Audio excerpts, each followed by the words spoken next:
नहीं था। वो उस आदमी को पुकारती है पर उसे कोई जवाब नहीं आता है। फिर तभी पीछे से वो आदमी आकर अचानक से स्कारलेट का गला दबाने लगता है। स्कारलेट अपने आप को छुड़ाने की कोशिश करती है पर वो कुछ नहीं कर पाती और वो बेहोश हो जाती है।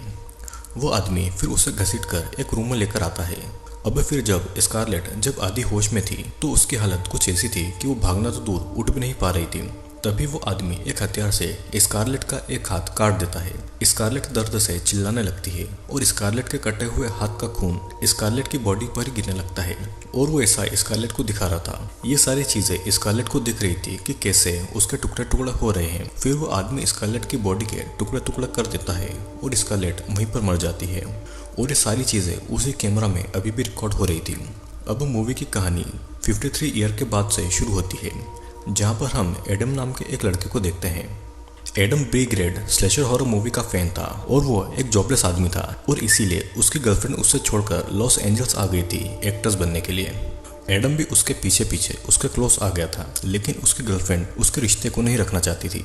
जिसके बाद में हम एक प्रोड्यूसर कैनर को देखते हैं और उसकी एक सेक्रेटरी थी जिसका नाम तान्या था। कैनर अपनी अगली फिल्म पायरेट वेनर के लिए उसकी कास्टिंग कर रहा था। कैनर काफी घमंडी इंसान था और तभी वहाँ पर कैनर का एक असिस्टेंट आता है जिसका नाम हैरिस था। कैनर हैरिस को उस फिल्म के एक रोल के लिए एडम को सिलेक्ट करने को कहता है। फिर कहानी पायरेट वेनर की शूटिंग की तरफ आ जाती है, जहाँ पर हम film members Asil, Lauren, film director Derek और एक कैमरामैन को देखते हैं।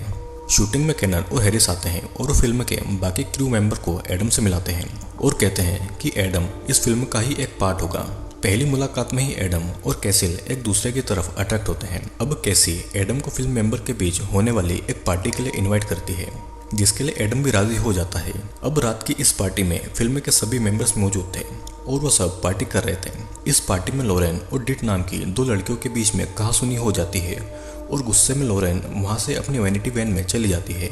लॉरेन जब बाथरूम से निकलती है तो देखती है कि उसकी वैन में कोई बैठा हुआ है और उसे लगता है कि वो डिट है और वो उसे उस वैन से बाहर जाने के लिए बोलती है कि तभी वो आदमी लॉरेन को पीछे से पकड़ लेता है और बुरी तरह से उसके फेस पर मारने लगता है। लॉरेन का मुंह अब पूरी तरह से खून से सना हुआ था और उसे इतना दर्द हो रहा था कि वो चिल्ला भी नहीं पा रही थी। फिर हम देखते हैं कि एक मास्क पहने हुआ किलर था और किलर फिर एक हथियार से उस लॉरेन का गला काट देता है और लॉरेन वहीं पर तड़प तड़प के मर जाती है। अब हम देखते हैं कि फिल्म की शूटिंग जिस बोट में हो रही थी वहाँ पर लॉरेन के बॉडी के पार्ट्स कटे हुए थे।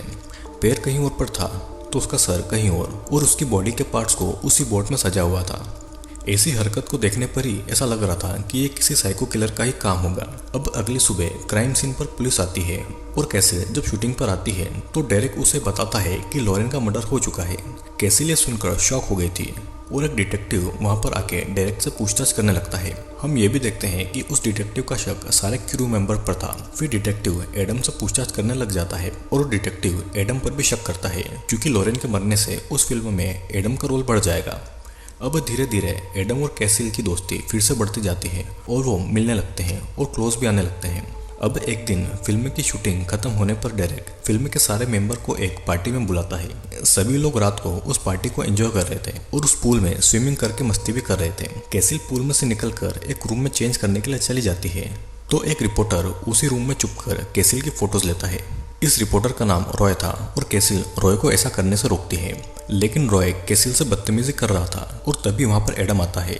रॉय एडम को स्कारलेट का एक पोस्टर देता है और बोलता है कि 50 साल पहले स्कारलेट का मर्डर और लॉरेन का मर्डर एक ही तरीके से किया गया है और शायद ये मर्डर एक ही किलर ने किया हो। रॉय उसे कुछ और भी बताने वाला था पर तभी वहां पर डेरेक और रेड आ जाते हैं। रेड रॉय को मारता है तो वह खिड़की से बाहर चला जाता है। कैसिल ये सब देखकर परेशान होने लगती है और एडम को घर छोड़ने के लिए कहती है। एडम उसे घर लेकर चला जाता है और वहां पर दोनों बहुत ज्यादा क्लोज आ जाते हैं और दोनों एक दूसरे के साथ में इंटीमेट भी होते हैं। अब दूसरे दिन फिल्म के कास्ट एंड क्रू के साथ में फिल्म की अब स्क्रीनिंग होने वाली थी और फिल्म के बीच में ही एडम को स्कारलेट दिखाई देती है। बाकी सबको ये नहीं दिखाई दे रहा था, लेकिन एडम को स्कारलेट दिखाई देती है। एडम को लगता है कि ये सब उसका मजाक बना रहे हैं और वहां से गुस्से में उठकर चला जाता है। नेक्स्ट सीन अब डेट के घर की तरफ शिफ्ट करता है और डेट स्विमिंग करने जा रही थी।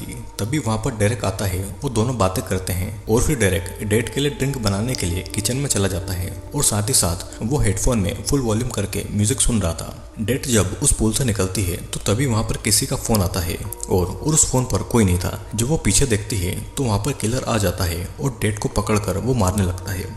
डेड भी उस किलर को मारकर भाग रही थी तो किलर उसे एक चीज से सर पर मार देता है और असल में वो लॉरेन का सर था, जिसे देखकर डेड घबरा जाती है और किलर एक तलवार लेकर डेड के पेट में घुसा देता है और उसे ऊपर की तरफ फाड़ देता है, जिससे कि डेड पूल में ही गिरकर वहीं पर मर जाती है। डेरेक जब वापस ड्रिंक लेकर आता है तो वो पूल पर डेड की लाश देखकर बहुत रोने लगता है और वो खुद को ही दोषी मान रहा था क्योंकि वो फुल वॉल्यूम करके म्यूजिक सुन रहा था, जिसकी वजह से उसे डेड की आवाज़ नहीं आ पाई।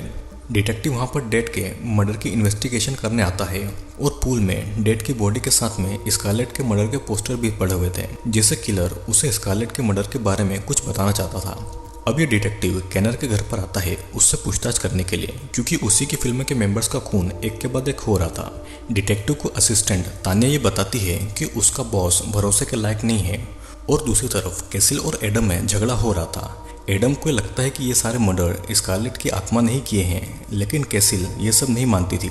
कैसिल फिर से उनकी फिल्म को देखने जाती है ताकि एडम का शक दूर हो सके और तभी वहाँ पर केनर आके उसे बताता है कि उसके परमिशन के बिना वो कैसे कहीं पर आ जा सकते हैं।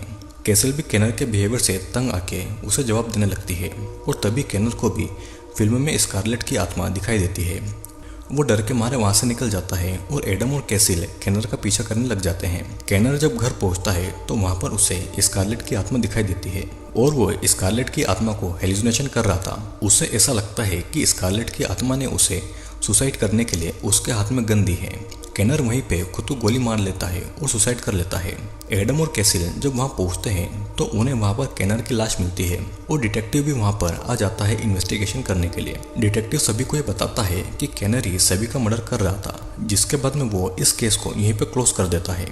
कहानी फिर एक महीने के बाद से फिर से शुरू होती है, जहाँ पर फिल्म के कुछ मेंबर्स एडम से मिलने आए थे, लेकिन कोई भी वहाँ का दरवाज़ा नहीं खोलता और इसलिए वो दरवाज़ा तोड़कर अंदर आते हैं। वहाँ पर वो ये देखते हैं कि मर्डर की गई हुई लड़के के बालों पर उनके नाम और उनकी मरने की डेट लिखकर उन्हें सजाया गया है, जिससे कि उनको ये लगता है कि एडम में किलर है और अगला नंबर कैसिल का ही था और बाकी के सभी लोग कैसिल को बचाने के लिए चले जाते हैं। उधर कैसिल के घर में एडम और कैसिल टाइम स्पेंड कर रहे थे। कैसिल नहाने जाती है और एडम कुछ देर के लिए बाहर जाता है और तब तक कैसिल के घर के बाहर फिल्म के बाकी मेंबर्स आ गए थे। उनको वहाँ पर रिपोर्टर रॉय भी मिलता है, जो कि उन्हें बताता है कि स्कारलेट का एक बेटा भी था जो कि अभी तक जिंदा है और उनको ये लगता है कि एडम ही स्कारलेट का बेटा है जो कि ये सारी किलिंग्स कर रहा है। जिसके बाद में सभी एडम को ढूंढने लगते हैं। बाथरूम से निकलने के बाद कैसिल के ऊपर वही किलर हमला कर देता है और वो किसी तरह खुद को बचाकर वहां से निकल के अपनी गन निकालती है, लेकिन तब तक वहां पर कोई नहीं था। इधर बाहर रिपोर्टर रॉय को वही किलर गला काट कर मार देता है, जिससे कि रॉय वहीं पर मर जाता है। और दूसरी तरफ कैमरामैन भी एडम को ढूंढ रहा था, पर किलर पीछे से आके कैमरामैन का हाथ काट देता है और दर्द के मारे वो जोर जोर से चिल्लाता है और फिर किलर उसी के कटे हुए हाथ से उसे मार मार कर उसकी ही जान निकाल देता है। घर के अंदर कैसिल को डेरेक ढूंढ लेता है और एडम भी वहीं पर आ जाता है।